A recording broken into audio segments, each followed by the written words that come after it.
Welcome to Movement Memos, a Truthout podcast about organizing, solidarity, and the work of making change. I'm your host, writer and organizer, Kelly Hayes. Today, we are talking about how we can bring our liberatory values into our interpersonal relationships. Have you ever been part of an organizing group that fell apart because people treated each other poorly? Or found that your transformative values weren't showing up in your closest relationships? Have you ever found yourself chasing after the romantic ideals of a society whose norms you despise? If so, you are going to want to hear what my friend Dean Spade has to say over the next hour. Dean Spade is a writer, trans activist, and associate professor at Seattle University School of Law. He's also a friend of the show and a dear friend of mine. Dean's latest book, Love in a Fucked Up World: How to Build Relationships, Hook Up, and Raise Hell Together, offers advice and resources for activists who want to live and love according to their values and divest from cultural scripts that leave us empty and unfulfilled. If you appreciate this podcast and you would like to support Movement Memos, you can subscribe to Truthout's newsletter or make a donation at truthout.org. You can also support the show by subscribing to Movement Memos on Apple or Spotify, or wherever you get your podcasts, or by leaving a positive review on those platforms. Sharing episodes on social media is also a huge help. Truthout is an independent news organization publishing stories that the cowardly corporate media won't touch in these times. We are a union shop with the best family and sick leave policies in the industry, and we could not do this work without the support of readers and listeners like you. So thanks for believing in us and for all that you do. And with that, I hope you enjoy the show.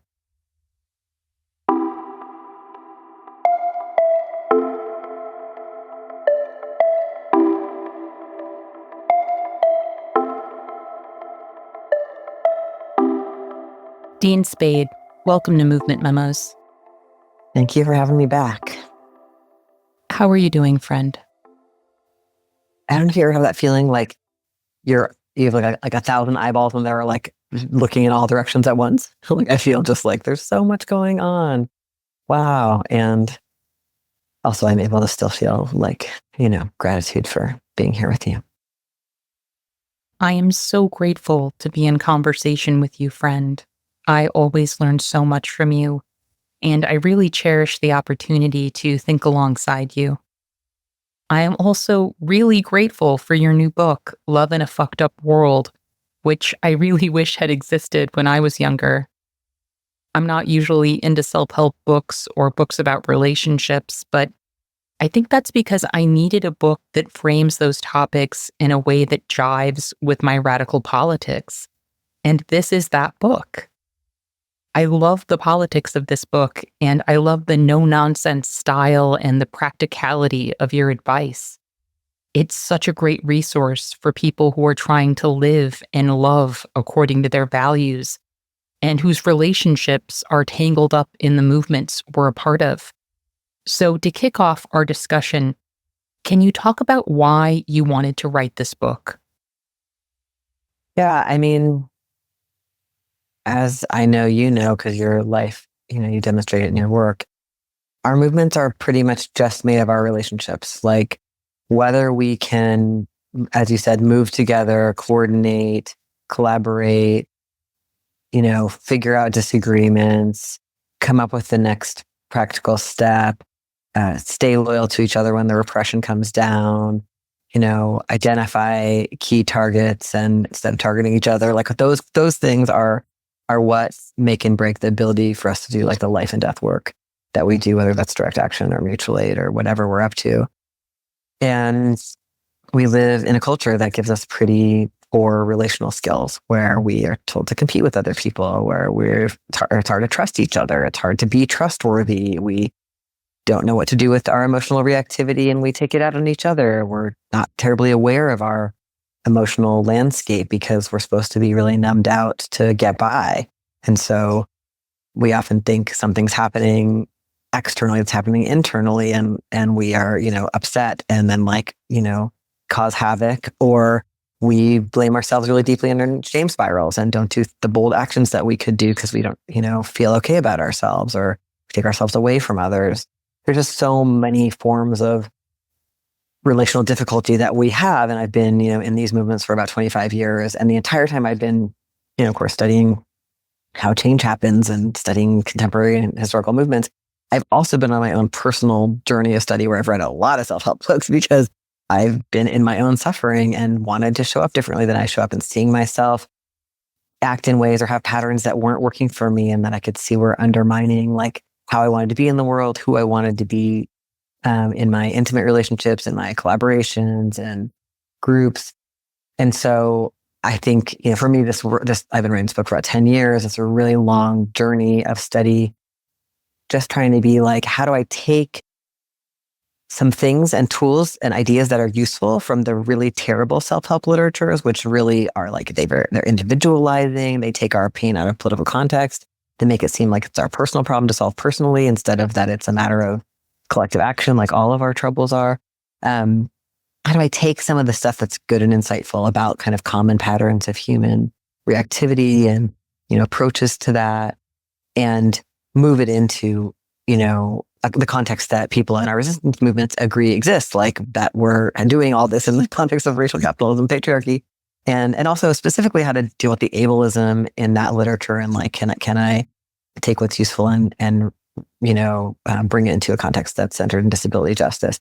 But that's a lot of what this book is. It's just really trying to be some practical tools that we could share with each other to try to notice what are the really common patterns of reactivity that when they're happening, you can feel like I'm bad or you're bad, it's just me or it's just you, when really it's it's happening again and again and again in all of our groups and roommate relationships and love relationships and friendships, in artistic collaborations and all these spaces, and be oh, these are patterns. We're not bad, but we are, full of ideas from a culture that shaped us, and we can spot them together. We can be loving and gentle towards ourselves, and we can actually make choices when the reactivity comes up instead of just acting out kind of on autopilot. That's my hope, because I really feel we are in very dire times, as all of your work helps us see and analyze. And we need each other. The other side has all the money and the guns and that kind of power. And the power we have is people power. We have all the people and animals and plants on Earth are endangered by this death cults that we're living under. And if we can't move together and do risky stuff and care for each other, it's all that much worse, right? We need to stop as much of the harm as possible and care for people. And there's already not enough people getting that support. And most people are really disempowered and not part of the kinds of work in their communities that I think ultimately probably their spirits long for, to alleviate suffering. So I'm hoping that some of the tools in this book help us with how bumpy it is to deal with conflict when we're living in a society that doesn't prepare us for that, and that makes us conflict averse, and that makes us, dispose of people instead of caring for conflict and working towards repair. And I'm hoping that, people feel some relief when they read it, oh God, that's not just happening to me. That's, that's a collective sort of shape.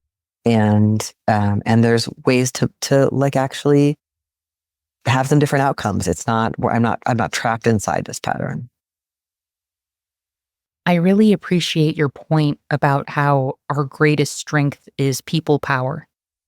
In order to leverage people power, we need to be able to work together and have constructive relationships and not destroy each other over every disagreement or disappointment.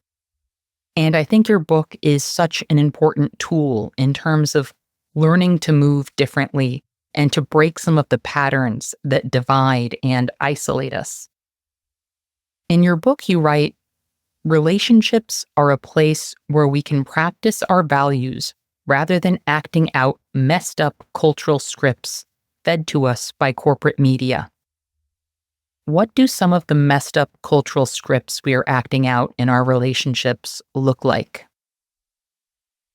One of them that I talk a lot about in the book is the romance myth, the idea that we're fed that romantic relationships are the most important relationship, that if you don't have one, there's something wrong with you, that You should shape your whole life around it. Give up your friends, give up your political projects, give up where you live, whatever, to like chase that, kind of that matters more than anything else.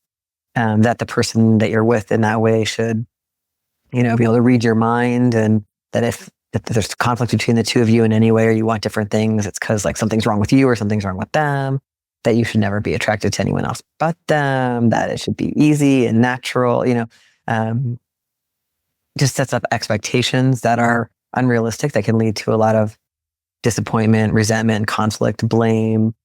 Also, the romance myth includes like this idea of like a relationship escalator, like your relationship should go through, meet, fall in love, move in together, buy property, have children, get married, whatever, whatever that might be subculturally somewhat different for different people. But it's kind of an unspoken set of norms about what that should be like. And if you don't want that, or the other person doesn't want that, there's something wrong with you or wrong with them, but they don't really love you.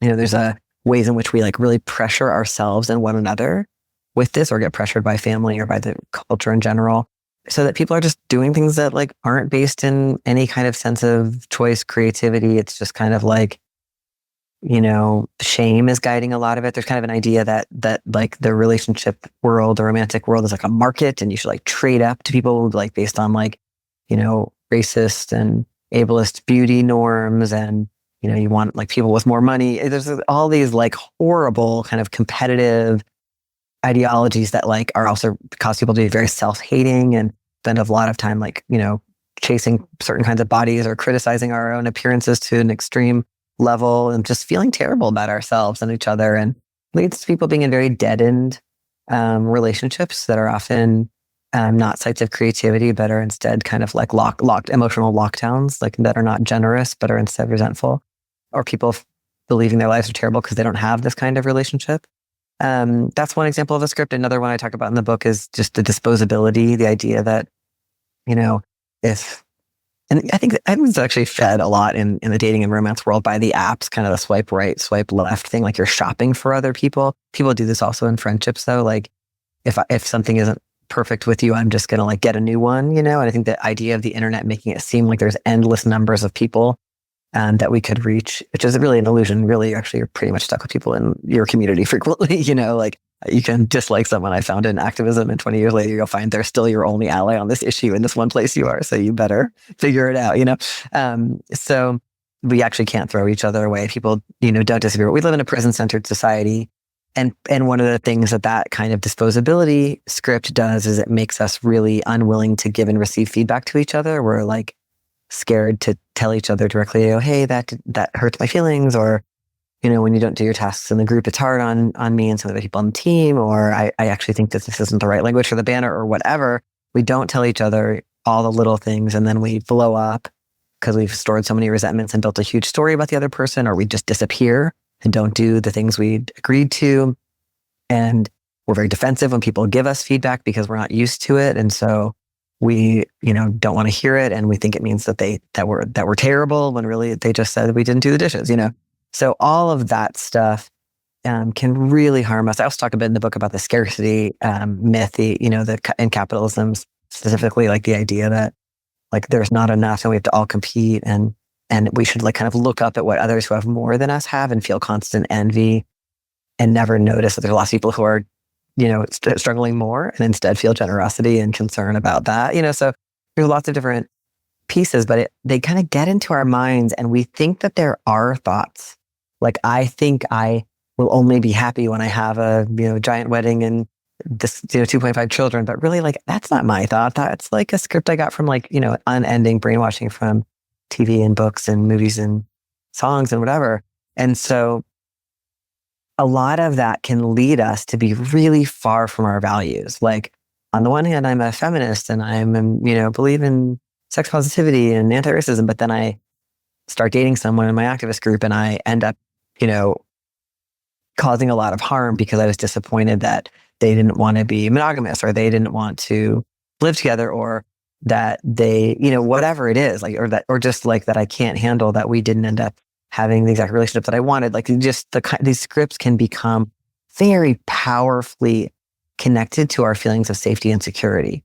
And so that we get really activated when something related to the script goes off differently than we hoped, and we can become quite destructive to ourselves and others. So learning more about what they are and asking ourselves like how to get into a more consensual and less coercive relationship to our desires and also to communicating directly with others about our desires instead of assuming we all have the same desires because they're scripted can really shift the amount of kind of wear and tear that these scripts can have on our movement groups, on our personal lives, on our day-to-day. I relate so much to this question of, are these even my desires, or is this something that I've been told and conditioned to want? Because it makes sense that we are lonely and that we experience feelings of pain and emptiness in a society that is so unjust and alienating. And when we have these feelings, we may think, is this discomfort the absence of these things I've been told to want? Because we are surrounded by these depictions of what happiness looks like, whether it's on Instagram or on TV or in stories that are about other people who may be completely different from us in every way. And we may think, if only I had a partner or a traditional family or whatever else, I could be happy. But as we know, many people who have all the things we're told to want are miserable. Just miserable. And sometimes also lonely. Because following these scripts doesn't give us the tools to navigate anything that's difficult about relationships. And it also robs us of the chance to explore, to figure out what our own unique journey might look like and mean to us. But as you said, we start processing these scripts and setting these expectations when we're very young. So much of what fucks us up happens or starts when we're children. So on that note, can you talk about how these pressures and difficulties we experience as children shape our coping mechanisms and how that shows up in our relationships? Yeah.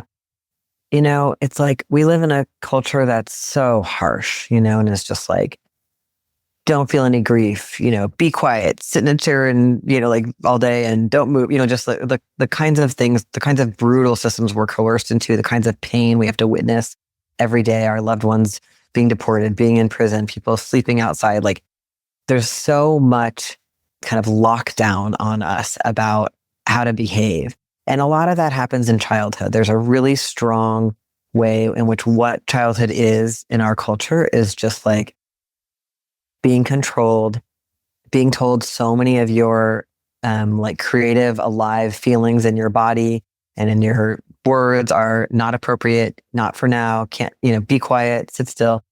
And also our caregivers are all traumatized people as well. And they can, they have coping mechanisms. So we learn from them, like, it's not acceptable to be sad, or you need to be cheerful, or you're not allowed to feel angry, or you need to hide your sexuality or whatever, and then, these can come through specific like racial norms, gender norms, et cetera, depending on where we are in the society and what kinds of things our caregivers have had to do to survive or think we need to do to survive.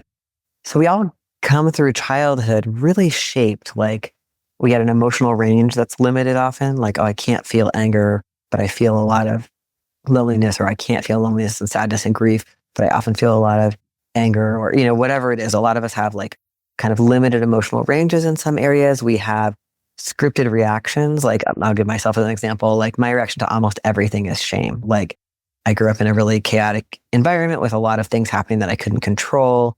So the message I got that I gave to myself to get by was, I must be able to control this coming from me. I'm bad. If I'm just good enough, it'll work out, or if things will be better, or this thing won't happen. It's a really common one people have. And so when things are weird, instead of being like, hey, I don't think I like this, maybe being able to have a boundary with another person or say, I don't want to do that again. I'm like, what did I do wrong? Right? Other people have really externalizing coping mechanisms, like a difficult time seeing their role in it. And instead they go straight to like blaming and fighting someone.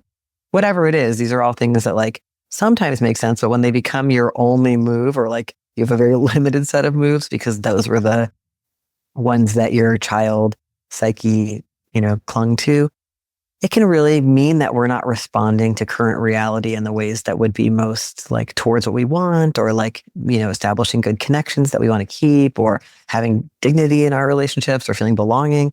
And so a lot of, one element of this book is kind of noticing what are those coping mechanisms that aren't really working for me anymore, like being grateful for them. They're not bad, and I'm not bad for having had them, and everyone has them. And then being like, is there some liberation I want beyond this? Do I want to be able to have some reactions I can't currently have? Do I want to not always have this reaction when it's not the right time for it? Like, to me, the idea, like for me, liberation is responding to the actual conditions that are happening instead of being stuck either in a cultural script that tells us something else is happening and tells us to see the world that way, or in an old reaction that worked for me at another time or that I adapted at another time. I want to be like, what's happening right now, and be able to perceive as much of that as I can and respond according to what I actually believe in, instead of just doing what I've always done. So that does include like looking at what we came out of our childhoods with. Like, did everybody in our family gossip and nobody talk directly to people?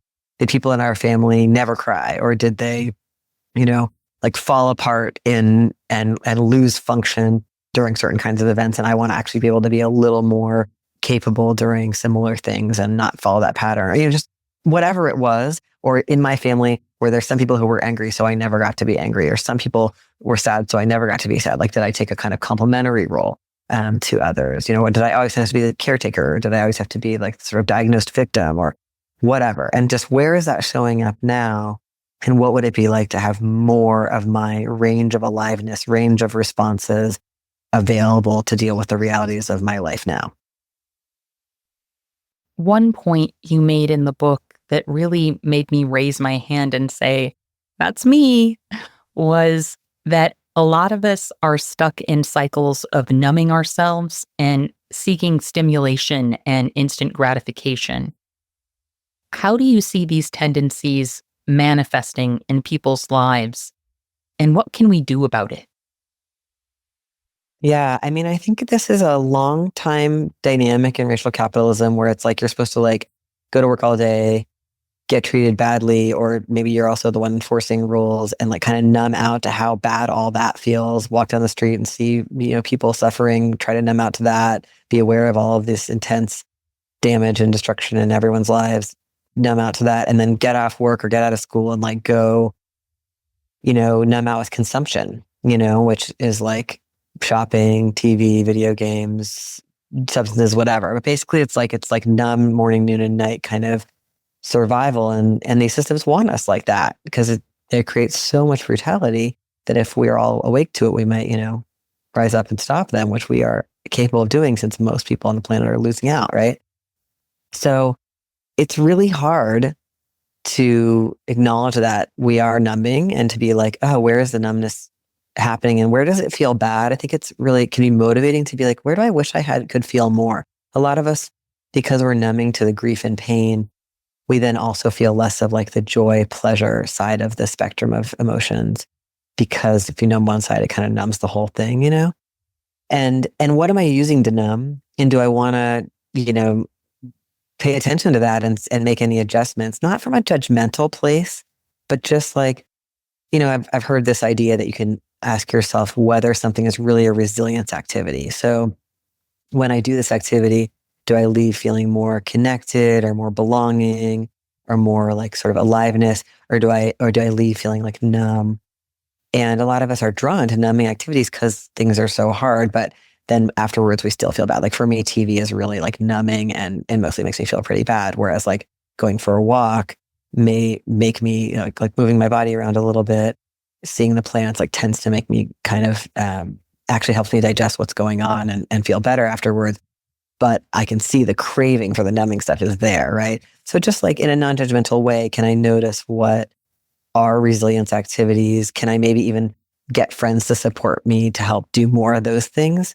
Like, oh, if I do that with a friend, it's more fun. Or if I, if my friend and I are each kind of like, do journaling and then text each other about what it was like, or whatever it is that's more towards aliveness, more towards actually getting to process and integrate the feelings of what's happening. There's a lot of research about how like nowadays we don't have solitude. Most of us or taking in others' ideas while we're riding the bus or going to work in the car or like doing the laundry. We're like, we've got the TV on or we've got the podcast on, or like we're never just with our own thoughts and emotions. And having that kind of downtime where we're not taking in others' ideas is important, because often that's when like a memory will surface. Oh, that was a rough conversation yesterday. Or now I'm thinking more deeply about that headline I saw, or I'm remembering something from early in life. Like having that kind of chance to integrate and feel can make us more emotionally resilient. And when none of us are doing that, then we show up at the meeting and we're fighting out the proposal. And like, we're all kind of in like a really reactive state, and all the spasming of those reactions is happening in the group. And we think we're discussing the proposal. We're actually kind of like so much else is in the room that there's not space for. Like that, I think is impacting a lot of people's ability to relate to others. It's making conflicts more explosive. It's making a lot of people acting stuff out sideways on the internet. So figuring out how to like care for that numbing behavior, not judgmentally, but just like, is there some way to give myself more space to feel what's happening, especially as we all take in like really terrifying news about genocide and ecological crisis and everything that's happening in our communities, and people we love are like dying, getting deported, all these things that are happening. Can we know that we need more spaciousness? Can we create it for ourselves? Can we create it in groups? I've heard you talk about people having groups where we can like actually be our full selves, discuss what's sacred to us, and like, visit grief together. People are coming up with a lot of really interesting ways, climate grief support groups or survivors of violence support groups, like trying not to get all that done in like also in our meeting. I've heard you mention this really eloquently, like not thinking we can get through this agenda. And when all of us have all of that pent up and there's no space to express it, and this is our one space of belonging during the week, it's going to all start to come out sideways. So can we create more spaces of belonging where we can be in those feelings, and also in our day-to-day check out how we're using numbing methods and see if there's any room to adjust so that we get more resilience activities in there? Absolutely. I'm also thinking about these numbing behaviors that you're talking about, and how even things that are unpleasant can be numbing exercises, like doom scrolling, for example. It's like we can sometimes drift through this sea of bad news without fully embodying an emotional response to any of it. Sometimes we may pause to indulge a reaction, but often we're just absorbing headlines and recognizing facts without reckoning with them psychologically. That too can begin to make us numb, and without really understanding why, we might chase that feeling, that sense of knowing a bit more without coming to terms with what we encounter. We jump to the next fact, story, or take before the feelings become too real. I think for me, part of that is about avoiding grief. If my mind keeps moving, I don't have to sit with my grief and really feel it. I also think there's a sense of human connection that gets lost in our reactivity. Like, in the same way that we don't fully process the information we encounter online, we definitely don't consider the humanity of the people whose words we react to. And I see these dynamics being replicated offline as well, which people are probably sick of hearing me talk about. But I have been thinking a lot about Elon Musk telling Joe Rogan that empathy is the fundamental weakness of Western civilization.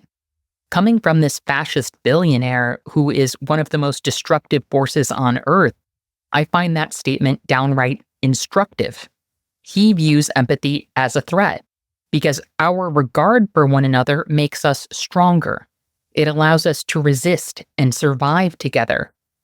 Our connectedness threatens our enemies. And they are well positioned right now in this regard because we are disconnected. We are alienated. We are popping off and declaring each other socially and politically dead over nonsense all the time. And that makes us weak. If we want to become a menace to our enemies, we need to be deeply invested in one another. We need to prioritize our connectedness. Without empathy, we lose, period. Yeah. I mean, actually, I didn't know that Elon Musk said that. And I think that's really helpful to think of him as a person who's trying to train empathy out of himself so he can do what he's doing. I think that is really a good reminder of why we would want to be on the other side. I'm also just thinking about when you were saying that, I was thinking about what doom scrolling is like, or what scrolling is like. It's like I see an image of genocide, and then I see an ad, and then I see a funny meme, and then I see an image about the ice caps melting, and then I see an ad, and then I see my friend's breakfast. Like this is, there's no digestion, no integration. It's like it is. It's kind of the worst case scenario. I'd rather people numb by just watching. Like it's actually terrifying that we are going numb while watching things that should bring up the deepest empathy. It's like we're practicing being numb to the most painful things, and that's not what we're meaning to do. It's just the way the technology is designed. But I mean, I just think all the time about how we're animals, and we designed to live in groups. We evolved to live in groups. We really kind of only can, and we've never in the history of human evolution gotten bad news alone. You get it from another person, like another animal body with facial expressions, and is there, and often, usually, probably more. And now here we are for the first time in tens of thousands of years of evolution, receiving bad news totally alone, including like when a loved one dies and you find out about it on the internet, or seeing the deaths of so many people, the torture of so many people. Like this is so hard on us. And it's like, no, of course we're going into these coping mechanisms of numbness and kind of like shocked immobilization. And we really need to be able to connect and mobilize right now. We really, like, that's the most vital thing to stop this, like, really terrifying death cult that's running everything.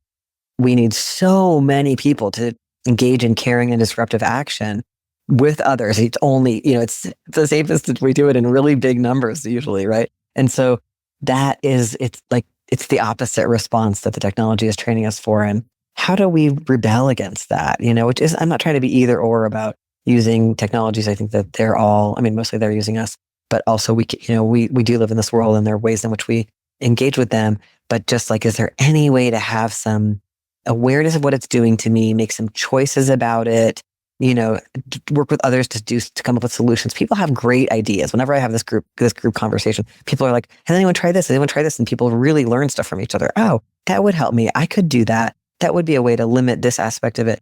So I think that more people having those conversations would really help.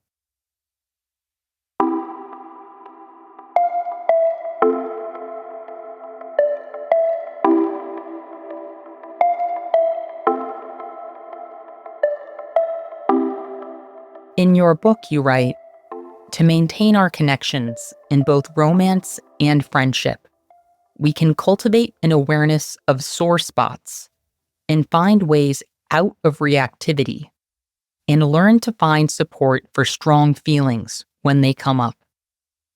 Can you say more about this? Yeah, I think what a lot of the book is about how, like, those moments when strong feelings come up, like, could I have more choice in those moments instead of just acting out the feeling that comes up? The feeling, when the feeling comes up, it often tells me this group is terrible, or this person is awful, or I'm awful. And can I be like, oh, I'm having a strong feeling? And then maybe even I can name it. I'm having shame, or I'm having fear, and maybe even could I, like, put my hand on my own chest or belly and be like, yeah, you're afraid. You're afraid. Not trying to change it, not trying to get rid of it with a quick rationalization, but just being like, a strong feeling is here. Already, I've done so much more to stay aligned with my values. When I was just in the, like, you're bad, that person's bad, I was probably about to do something like, send a mean email, or storm out of a group, or gossip about somebody, or, so if I want to, like, avoid acting out things that are disorganizing to our movements, that I'll regret personally, that disconnect me from people I love and need, just knowing when I'm having a strong feeling. And part of that in the book, I talk about this idea of sore spots, like being like, oh, I often feel left out. So I'm really mad at everyone in this group, and it's kind of because of transphobia, but it's also because they went out for drinks without me. Knowing that that's a sore spot, or even knowing with our friends, like other ones could be, I'm quick to anger when this happens, or I have a hard time when people tell me to redo a task. I easily feel too criticized. And so then just like, okay, how do I want to work with that sore spot? Well, I do want to get feedback. So how can I take care of myself when I get the feedback and I first have this, defensive reaction or this shame reaction? Or I'm working on projects with Kelly over and over again. How can I tell you, oh, Kelly, I kind of get big feedback about, get weird about big feedback about rating. Can we do it this way? Or can you always tell me first how much you're glad that we're working together before you give me the feedback? Or, we can ask our friends for support about things that we know are our sore spots, and our lovers and our family members and whoever else. And also we can know they're not going to remember perfectly our instructions, and it doesn't become, I think sometimes people go only as far as like finding out more about their trauma or their history and then using it to be like, so everybody else has to fall perfectly in line because this is a sensitivity for me. We don't want to do that. Like I'll give a light example of that. There was a period where I first started living with my boyfriend, and I would sometimes get upset, like someone was coming over and I'd like move all of his stuff. I wanted things to look nice. And I was like, look, I grew up in chaotic poverty environment where things are really messy, and I have it's easy for me to go to this shame, and this is the way I deal with the shame, and kind of you have to deal with it. And it's like, well, Dean, there's a next step there. Like, yes, good you found out what the kind of source of this behavior was. Doesn't mean he has to never put anything down on the table, or that you're allowed to move his stuff whenever you want. The next step would be like, Dean, what's it like to try to heal the idea that, your house is bad and you're disgusting if things are out of place, and instead be like, well, it's my beloved friend Angelica who's coming over and she loves me. So I'm going to try out leaving the stuff on the table and noticing that she loves, you know what I mean? Like, it's like, we don't want to just become rigid when we find out that we have a sore spot and expect everyone else to do whatever we say because we have a sore spot. We want to be like, wow, that sore spot is here. I care about that. I'm going to let people know that it might mean that I sometimes jump to conclusions or am quick to do something. I'm going to apologize for the impacts of that if I do that. And I'm going to try to see if I can get any space from that. Like, could I do less of that? Could I have a counter message in my head? Like doing this, it's like, on the one hand, we've got these wounds, we got these reactions, probably been practicing them for a long time. They're going to keep coming up. So not being like, oh no, I'm not fixed, but also being like, is there a little room here? Like I could change a bit. I could recover from that a little faster, or not go as deep into it next time, or actually apologize for its impacts. It is possible to change. It's not the like self-help book promise, like be a totally new person in 30 days, but it is the like, there is some space for transformation, even in our kind of pretty hardwired psyches that have survived a pretty harsh set of conditions living in this culture. There's some possibility to have a little more awareness. And it's like a low bar that can be very satisfying to be like, oh, the thing happened and I didn't quite do the thing I regret. I really love this point, and I see myself in so much of what you're saying. I also want to share that this practice you mentioned of naming a feeling has been so important for me. Since I read the book, when I have felt myself having a strong reaction to something, I've made a habit of checking in with myself about what's going on with me before I respond to something external. As you know, and as some of our listeners know, this has been a bad stretch for me pain-wise.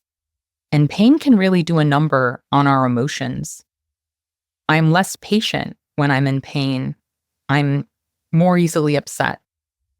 I may not articulate my feelings as well.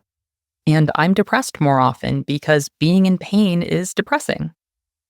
All of that puts everything that's happening outside of me, which might upset me or bump into a sore spot, in a shakier context.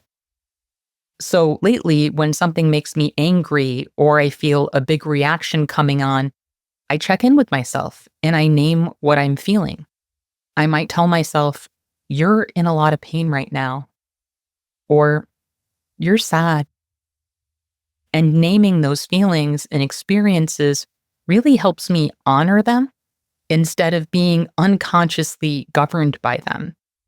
And in that way, I can sometimes avoid rolling everything that I'm feeling into a reaction that someone else might not deserve, even if they are wrong or irritating or annoying. Something else that I have taken from the book that has been a huge help to me is this exercise called What Else Is True? Can you talk a bit about that exercise and when and why it might be helpful to folks? Yeah, totally. I love this exercise. The idea is like when we are having a strong feeling, like, you know, we're so upset with our lover because they forgot our birthday or they didn't show up at this thing, or we're so upset with the group because they didn't like our proposal, or this person, we feel like this person criticized us in the group or whatever.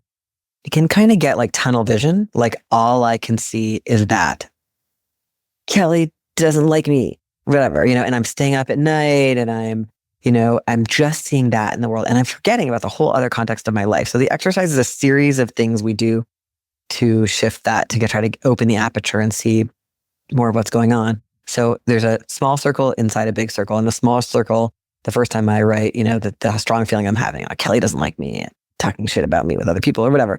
And then the bigger circle, I write, what else is true about Kelly or the group or whatever the object of this strong feeling is. Oh, I remember that Kelly, cared for me in these ways. I remember Kelly shares these values with me. Like anything I can remember, what else is true about Kelly or about the group that is not this thing I'm fixated on? And in the next little diagram, another small circle, you again write the thing you're fixated on in the circle. In the larger circle, what do I not know? Well, I don't know why they're not calling me, because it could actually be that they're not feeling well, or they're dealing with a crisis in their community or their family, or maybe they didn't talk to me at the meeting because of something I don't know. So just like, what are all I don't know what's going on with these people. I don't know what these people who didn't talk in the meeting think, whatever. Just remembering that I might be like kind of making up a story, jumping to conclusions. There may be things I don't know. And the third circle, again, in the small circle, you write the thing that, that you're kind of fixated on. And the broader circle, what else is true about me? I'm in a couple other groups where I feel, more peaceful right now. There's other people in the group besides Kelly who I know do support the proposal, or I'm really happy in my friendships with Angelica and Chandan right now, and I feel loved by them. Just like, can I remember that I have a broader life beyond the thing that's really activating me right now? And then the next part of the exercise is there's a little chart. On the left side of the chart, you write things you do have control over. Like, I can go for a walk right now and try to cool off. I can try to go to bed early. I can do my tasks from the group, even though I'm not sure if everyone will do theirs. I can talk to a friend confidentially about what I'm struggling with, whatever. What are things I can control? On the right side, you write things you cannot control. I can't control what other people think about me. I can't control whether this group is going to stay together. I can't, whatever all of that is, then you rip it off and that part you burn or you flush or whatever. Just what is on my side of the street? What can I actually work with? And the final part of the exercise is a few questions about whether this might be stirring up historical stuff. Am I feeling like the way I felt in my family or at school, in some way, like left out, or I'm the only one, or I have to be the truth teller, or I'm not being believed, or am I imagining Kelly as my parent or my sibling who was mean to me or whatever? Like, am I going down some historical roads of emotional activation? And if so, can I be kind to myself about that? So there's more happening here than what's just happening right now in 2025. So how do I want to take care of that? Do I want to have a bath? Do I want to talk to a friend about it? Do I want to look at photos of myself at that age and feel compassion for that person? Do I want to journal about it? Do I want to eat a favorite meal from that time in my life? Like, and also knowing that there's historical stuff present might help me not be as reactive at the people in the current story. Because I might be like, yeah, that some of what's happening is with them and some of what's happening is with me and my history. The whole thing is just designed to try to like put this strong feeling into context and maybe feel some gentleness and care for it instead of having to just kind of do what it says. I love this activity so much, and I find it so helpful. While we're talking about how we relate to others, I also want to talk about the concept of interdependence. As Miriam often points out, we're all interdependent, whether we acknowledge it or not, because we all rely on actions that other people have, will, or won't take all the time in order to survive. In our movements, we often talk about interdependence as something we aspire to in terms of overcoming individualism and caring for and defending one another, which is not something everyone has experienced. I remember early in the pandemic One of my friends told me she was blown away by some of the mutual aid we were engaging with because people showing up for each other and caring for each other to that degree was something she had never experienced before. So, given that we live in a culture that fetishizes independence and alienates us from experiences of collective care, I am really interested in talking about some of the therapy speak we use to describe dysfunctional relationships, particularly the word codependence. Is this a useful term? And if so, how does it differ from interdependence? Yeah. Yeah, I do use the word codependency in the book, even though I know there's some really good, I use it a little bit, some really good critiques of it as well. Some of those critiques are from disability justice frameworks where people are like, it just, and feminist frameworks and many other frameworks where we've realized there can be in like a capitalist, racist, patriarchal society, like an idea that like the best people are independent and don't receive any care. And what that does is it just hides the care that all people receive to survive and that we're completely interdependent. And that can also be used to stigmatize those who are narrated in our culture as needing too much care, like old people, people with disabilities, children. And then it can like justify that, like ignoring the significance of the labor of those who do most of that care, which is, disproportionately women and people of color. And so there's a way in which codependency is like a kind of negative term in the self-help literature. And I don't want to, carry that baggage, but I do raise it in the book because it occurs so much in the self-help literature. And I wanted to talk about sort of what I think it means to me when it's the most useful, which is it's the dynamic essentially where I blame you for my feelings or I blame myself for your feelings. So if you're angry, I'm like, oh my God, I have to stop this person's anger. Or if I'm lonely, I'm like, you're making me lonely by not doing enough with me. Like, it's like that move we do where we, instead of asking like, wow, what's this feeling like for me? What are the many ways in my life that I could support myself while having this feeling and or get things that I need that this feeling is indicating I'm wanting? I instead am like, it happens a lot between lovers, like, you're making me lonely, or you're not meeting my sexual needs, or you're not, instead of like, wow, this is my life. I'm having a feeling.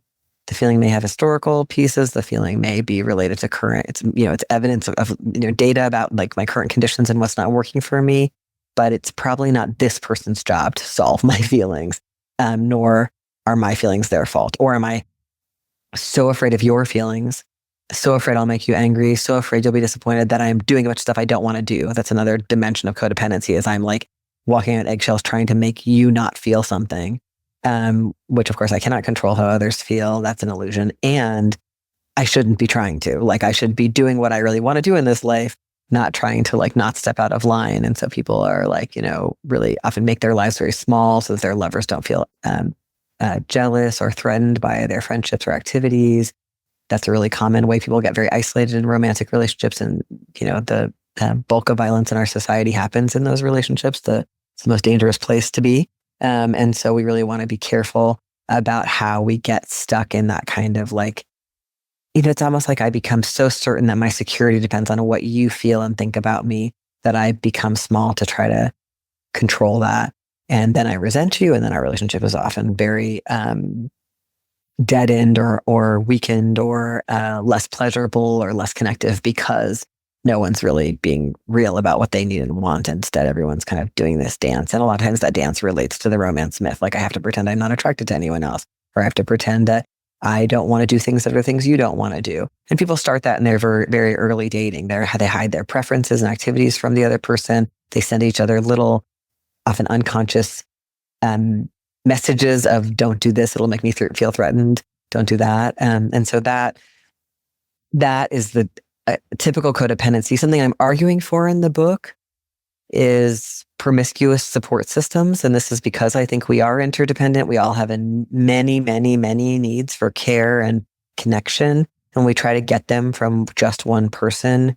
It's very unsatisfying and often dangerous and isolating. And so how can I really know that I can have lots of different kinds of friends and connections, some people who I share intellectual projects with, some people who have a shared experience of violence or harm, who I can get support with in a special way, some people who love certain activities that I love.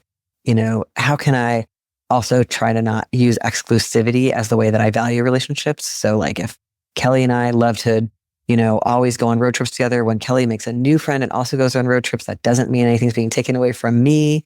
Like how can I not have exclusivity be the marker of commitment? Because then that really pushes this isolation piece, pushes people to keep their lives smaller, hide their interests and connections from the people around them. Because really it's like, as all of your work shows us so well, it's such a dire time. The stakes are so high. We're going to be living through more and more really scary, disastrous conditions. And we all are kind of not well from it in lots of ways like long COVID, and also ways just like, emotionally, mentally processing all of the losses and grief. And so we need to have like a lot of people we can call on when we're in need, not just one, because that person might be actually caring for a different crisis or having their own crisis or just, ghosting right now. Like, how do we all have like many people who we really could tell if something hard is happening, practicing that, we're showing our real selves to one another. We're not dancing on eggshells, in all these relationships. And instead we're like, this person could really help me when I'm at my worst. And I would really answer their call when they're at their worst. And I would help them think through something really, really tangled. And so that we all just feel less alone in how hard it is to navigate like both the constant disasters and the kind of culturally coded responses inside ourselves that we can see aren't working, and that we need like help kind of working through from friends with shared values. I love that. And I love the phrase promiscuous support systems. I often refer to myself as being ideologically promiscuous. So I support the idea of bringing promiscuity into more and more of our analysis. All the promiscuity we can get. I love it. All of it. So is there anything else you would like to share with or ask of the audience today? I'll just say along those lines, like I think it's just helpful to notice what is isolating us, and are there any ways to build more connection? We're going to need to break rules with people, as you've talked about a lot. We're going to need to lean on people. So like, it's not just people who are just like us. Like we need to have like some more people we can keep a secret with at work or in our neighborhood, some more people who we could like share stuff with, like whatever we can do now as conditions are mounting to build more connections, even if we're somebody who's shy or doesn't feel like we like people that much. Like we just kind of need this. Like we need more people who would visit us if we were sick. We need more people who we could borrow stuff from. So just like any way to build more connections, whether that's like, let's have a go bag party on our block, or let me bring some pie to my neighbor, or let's, like make sure we're integrating the people who are living in RVs in our neighborhood and in cars into our social connections, like anything like that we can do. And the one other thing I've been noticing a lot traveling around and talking to people about this book is just like, we all have to make sure we have some friends who are more radical than us. Like if we're the most radical person we know, we're probably being pulled in the wrong direction, and we're not getting challenged enough to expand our solidarities. And it can become a kind of unhealthy space of grandiosity. Like, so if you're the only person who believes certain things, like you got to get some more friends who are pushing the edges of that. Otherwise it can be lonely, and also it can mean that our thinking and our skills are not developing as much as they could. I deeply appreciate that call to cultivate connection in these times. It's one of the most important things any of us can do right now. And I hope we will all strengthen our relationships and our solidarity networks in the days ahead. Dean, you are such a source of light for me and for so many people. And I am so grateful to you for making the time to talk and for writing this amazing book. As always, I look forward to our next conversation. Thank you so much. It's been great to talk to you as always.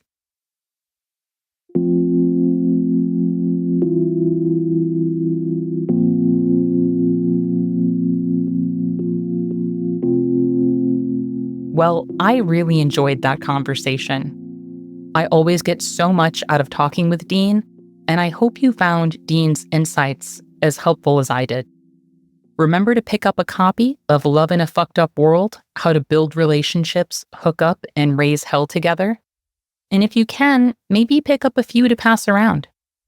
These insights are desperately needed in our movement spaces, and I hope we can not only read this book, but also have productive conversations about how to bring these ideas into practice. In these fucked up times, our movements and our relationships are more important than ever. So let's learn to break the harmful patterns that drive us apart and hold us back. Let's live and love in ways that are truly liberating and fulfilling, because we all deserve that. I want to thank our listeners for joining us today. And remember, our best defense against cynicism is to do good and to remember that the good we do matters. Until next time, I'll see you in the streets.